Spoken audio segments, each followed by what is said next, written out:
네, 부동산 타임머신입니다. 타임머신 타고 과거로 한번 가봤다가 현재까지 한번 와볼게요. 오늘 부동산에 대한 얘기를 좀 집중적으로 해볼 것 같은데 어떤 얘기 볼까요? 오늘은 미분양의 역사? 예, 특히 서울 미분양의 역사 한번 살펴보려고 해요. 미분양 하면은 요즘도 간간히 나온 단어이기 때문에 그렇죠? 관심 많으실 것 같은데 미분양의 역사입니다. 전체 미분양 역사로 봤을 때 좀 큼직큼직하게 짚어주세요. 예, 2007년 이제 분양가 상한제 실시하면서 네. 분양가가 너무 올랐으니까 네. 시장이 이제 공급이 과잉이 되니까 이때 이제 미분양이 막 생겼고요. 2008년은 뭐 다들 아시다시피 금융위기, 네. 서프라임 모기지. 2008년 9월 14일 날 리먼 브라 세계 미국의 4대 은행 중에 하나죠.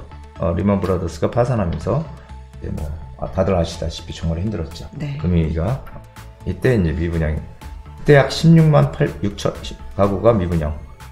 그래서 2013년까지 아파트 가격이 계속 이제 떨어졌다. 2015년엔 가계대출 증가에 이제 제동이 걸렸다는 거죠. 미분양 감소 그리고 증가가 2019년까지 반복이 됐다. 현재는 금리 인상기고. 그렇죠. 금리 네. 인상에 이제 뭐 전쟁, 코로나 뭐 이런 것들이 최근에 2, 3년간의 현상이고요. 그래프를 통해서 한번 보면 좋겠는데요. 전국의 미분양 가구수 그래프고 그 옆에는 서울 미분양 가구수 그래프입니다.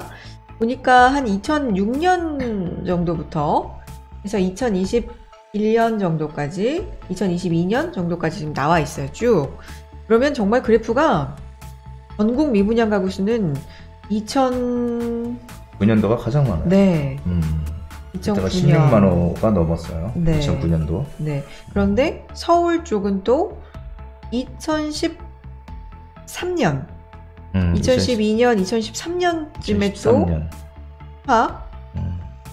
네, 치솟습니다. 그러면 좀 더 구체적으로 서울 미분양 가구 수를 한번 세부적으로 한번 보겠습니다. 예. 이렇게 약간 산처럼 나와 있는데 저희가 이제 자료 만드는 게 힘들었겠다. 그러니까 자료 받기 힘드셨을 것 같은데 편의상 저희가 보시기 편하라고 첫 번째, 두 번째, 세 번째, 네 번째 이렇게 번호를 매겨놨어요. 그러니까 봉우리 나온 데마다 그렇죠? 1번 시기가 2009년 그럼 옆에 보시면 미분양 가구 수가 그때 2,511 그렇죠? 그리고 2번 봉우리 보시면 2010년이고요. 2,842 이런 식으로 보실 수가 있거든요. 제일 높았을 때를 보면 이게 4번. 서울이죠, 서울. 그렇죠. 서울 미분양 가구수입니다. 제일 높았을 때를 보면 이렇게 1, 2, 3, 4 쭉 높아지면서 4번이 정점이잖아요. 4번이 언제냐면 2013년에 정점이었다가 쭉 줄어들다가 다시 2016년에 반짝 늘었다가 또 줄었다가 뭐 이런 걸 좀 반복하고 있습니다. 자, 조금 더 보면 1번이 2009년 아까 말씀하신 리먼 사태 터졌을 때고요. 그때 보면 반포자이가 40%가 미분양이네요. 네, 맞습니다. 레미안 퍼스티지도 마찬가지고 네. 다 그때 미분양 나왔었죠. 그때 받아왔어야 되는데. 아유, 그러니까. 항상 그래요. 항상 지나고 나면 그죠? 네. 반포자이가 84제곱미터가 7억이었는데 분양가가 네. 현재 23억에서 25억. 근데 어쨌든 그때 일반 분양 599세대 중에서 40%가 미분양이었어요. 반포자이가. 예. 자, 2010년도 미분양이 좀 늘 때인데 2010년도 이때 뭐 대책들이 이때는 많이 나올 때 같아요. 그래서 미분양 주택의 양도세 감면이라든가 뭐 무주택자 또는 1가구 1주택자에 한해서 DTI 적용 자유화 이런 대책들이 이때 좀 나오네요. 예, 맞습니다. 네. 그래서 그때 뭐 보금자리 주택도 공급하고 은평 뉴타운 분양가도 이제 하향 조정. 은평 뉴타운이 뉴타운 중에서 가장 큰 규모였거든요. 그래서 네. 사실 이 공급이 계속 되니까 아무래도 미분양이 날 수밖에 없던 상황이었죠. 10년도 부동산 이 경기 상황도 안 좋았던 시절이고. 그렇죠. 그래서 그래프상에 이제 3번 봉우리로 가면 이게 2012년인데 이때도 계속해서 이제 미분양은 늘던 때고요. 부동산 하락기에 미분양이 속출하던 때인데 보시면은 뭐 대표적으로 왕십리 뉴타운, 그렇죠? 왕십리 텐질, 네. 예. 막 예봉 푸르지오, 영등포 아트자이 이런 데들 뭐 다 미분양. 이때는 뭐 부동산 하락기였죠. 네. 그때. 마레프라고 알려져 있는 마포레미안 푸르지오 84제곱미터 분양가가 7억 4천 이었는데 현재 그렇죠? 15억, 16억. 네. 지금 좀 떨어져서 그런 거죠. 그렇죠. 15억, 16억. 결국은 시간이 지나니까 회복이 됐네요. 4번으로 가겠습니다. 이때가 이제 서울 미분양 정점인 시기 2013년인데요. 그래프상에 부동산 하락기고 이때 DMC 파크뷰 자이가 93%가 예, 이게 왜 그러냐면은 나오네요. 이때 네. 이제 물량도 많았지만은 네. 이때 이제 시장이 안 좋았거든요. 2013년도 제가 바닥이다라고 얘기를 했던 때가 이때인데 네. 그 당시만 해도 이제 바닥인지 몰랐죠. 그래서 상당히 이제 거의 이제 밑바닥까지 왔는데 이게 이제 이때도 그런 것 같아요. 미분양이 많이 생기는 거고 그 당시만 해도 지금은 이제 상암 DMC가 입주들 하고 이제 해서 괜찮잖아요. 맞아요. 근데 그 당시만 해도 별로 없었어.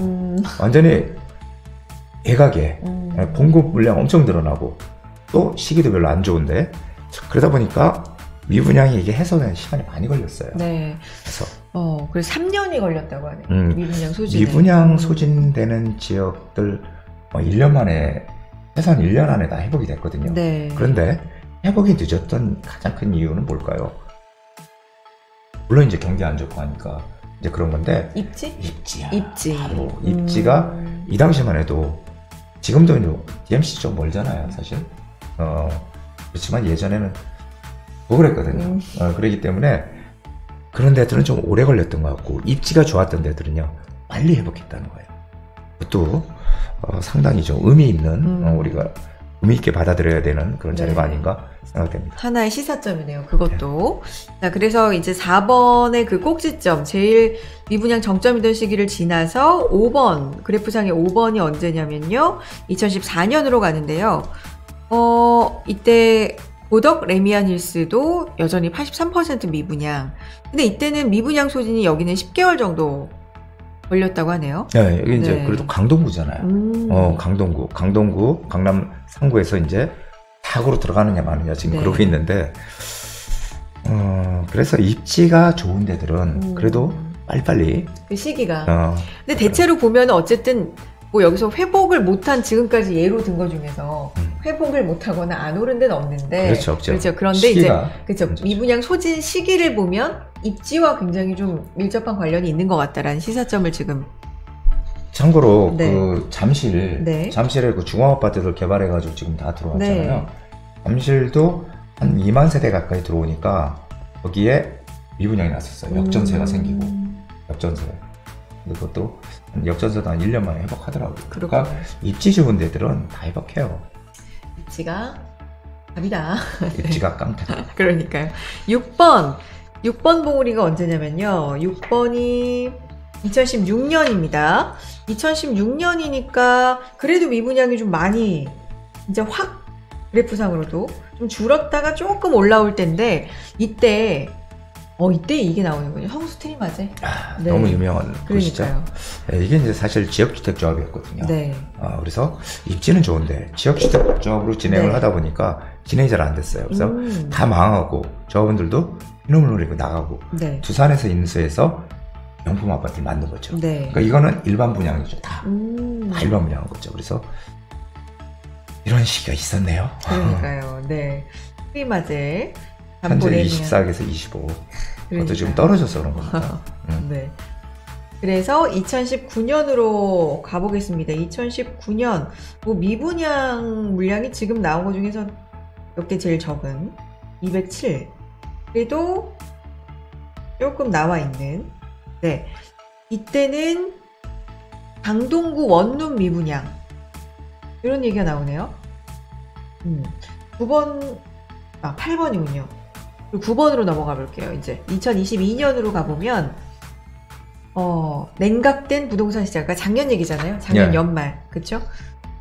미분양 물량이 그래프상으로도 이렇게 꿈틀 고개를 든 게 확연히 보이고요. 이건 어떻게 설명할 수 있을까요? 근데 이제 지금 미분양이 많이 서울에 늘어났다고 하죠. 서울은 미분양 없다 막 이렇게 얘기했는데 그런데 이렇게 보면은 지금 강북의 수유팰리스 뭐 이런 것들 있죠. 이런 것들은 좀 분양가가 높아서 고분양 논란이 있다든지 분양가 높다든지 아니면은 도시형 생활주택들 네. 이런 것들이 지금 미분양이 된 겁니다. 그래서 네. 사실은 물론 그것조차도 다 됐었지만 지금 이렇게 늘어났다는 거는 이렇게 늘어나니까 서울도 미분양이 막 생기더라. 하지만 그것은 아니고 이런 도시형 생활주택이나 아니면 분양가가 너무 높은 그런 것들이나 그리고 세대수가 작은 것들 네. 이런 것들이 지금 미분양이 된 것이다 이렇게 보시면 됩니다. 그래서 서울은 그렇게 우려할 수 있는 그런 정도는 절대 아니다 이렇게 보시면 되겠습니다. 미분양의 역사를 이렇게 좀 간략하게나마 살펴봤는데 오늘의 결론 네. 뭘까요? 아파트 가격과 네. 그 미분양은 상당히 밀접한 관계가 있습니다. 미분양이 소진이 되면 다시 아파트 가격이 상승하고 그리고 미분양이 늘어나면 하락법이 됐죠. 이건 이제 과거의 사례를 봐서도 우리가 이제 알 수 있는 거고요. 전체 미분양에서 각 지역의 미분양 지역을 봐야 된다는 얘기예요. 네. 그러니까 전국적인 걸 보지 말고 지역적인 걸 봐야 된다. 이것을 우리가 잘 봐야 되고요. 그리고 또 하나 교훈은요. 우리가 보셨듯이 미분양이 생겼다고 해도 입지가 좋은 곳들은 어떻게 된다?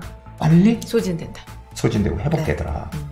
그래서 앞으로도 점점 중요한 것은 무조건 가격이 싸다고 사는 게 아니고 많이 떨어졌다고 사는 게 아니라 입지가 좋은 곳들 조금 내가 돈을 더 들더라도 입지가 좋은 곳들 그런 곳을 우리는 찾아 들어가야 된다는 거죠. 그래서 불경기와 거래절벽 지금 이런 시점에서 우리가 선택할 수 있는 폭이 넓잖아요. 지금 네. 현재까지는. 그래서 이런 시기에 우리가 잘 움직여서 좋은 물건을 확보할 수 있는 그런 전략이 필요하다. 이렇게 교훈을 얻을 수 있겠습니다.